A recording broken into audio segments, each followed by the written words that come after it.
How to use Claude AI Projects 2024. In this video, we're going to be talking about Claude AI and how you can go ahead and use its projects plan in 2024. So basically, Claude AI Projects is the upgraded plan that Claude brings you, okay?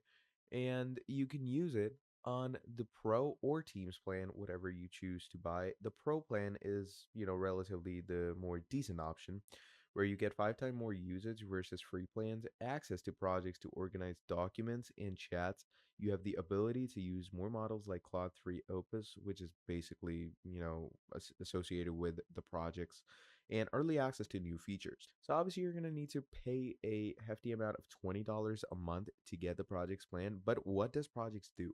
It is a powerful yet intuitive feature available on Claude's paid plans that allow you to create specific self-contained workspaces with custom instructions and project knowledge. The custom instructions specify what the project is about, whereas the project knowledge provides additional context and information.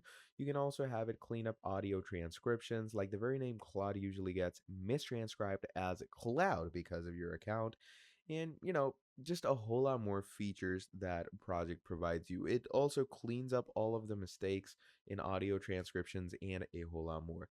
So obviously to use it, you are going to need to upgrade your plan, but generally that is Cloud AI Projects. Thank you for watching till the end, and I'll see all of you next time. Goodbye.